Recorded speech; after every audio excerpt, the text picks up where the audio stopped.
hari ni adalah hari yang terakhir kami dekat Thailand.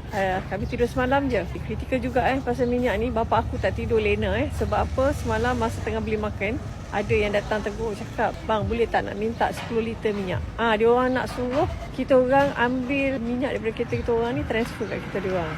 Tak tidur lena lah, takut kena curi sebab ada kes pasal minyak kena kopak.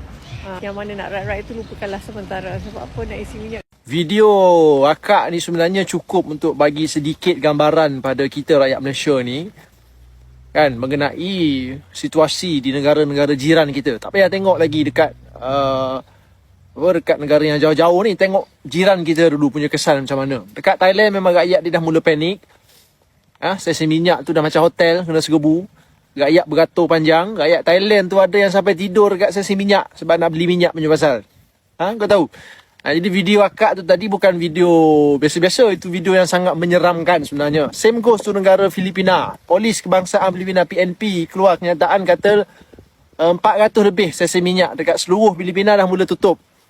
Itu semalam punya berita. Hari ni mungkin lebih daripada 400 lah. Kan? Kerana kenaikan harga bahan api yang sangat melampau ini tidak mampu lagi untuk ditanggung oleh syarikat-syarikat minyak tersebut. Keadaan sama negara-negara lain. Laos, Vietnam, Cambodia, tanda-tanda kecil keadaan chaos akan berlaku tu dah ada dah. Tanda-tanda kecil.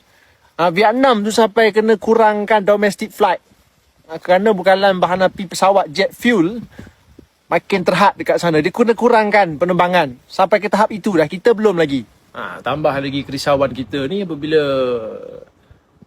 company Saudi Aramco dah ambil keputusan, ambil langkah reduce supply minyak mentah pada Asia untuk bulan April ni. Ini bulan kedua dah Saudi Aramco hadkan supply minyak mentah. Kerana mereka pun terkesan gangguan dekat Selat Hormuz tu. Konflik ni dia bagi kesan kepada semua negara mostly. Dan sekarang ni Aramco dia pakai pelabuhan Yanbu dekat Laut Merah tu. Tapi kita kena expect kos logistik, insurans, kapal tu meningkat lah. Capacity delivery pun jadi terhad. Supply ke negara-negara Asia pun jadi lebih ketat. Apa semua chain tu ketat. Jadi bila kos meningkat, harga minyak global pun akan naik lah. Mencanak-canak, melambung naik. 70% daripada sumber import minyak mentah negara kita ni datang daripada negara-negara Timur Tengah. Arab Saudi, UAE, Kuwait, Oman, Bahrain, Iraq. Jadi selagi mana konflik dekat Asia Barat tu tak habis-habis, kan, bekalan minyak mentah dari sana pun akan terganggu lah. Simple math. Jadi sama-samalah kita doakan semoga keadaan dekat sana akan segera pulih. Semoga Kerajaan Madani diberikan kekuatan, dipermudahkan segala urusan untuk mengurus negara Malaysia tercinta ni dalam keadaan krisis macam sekarang ni.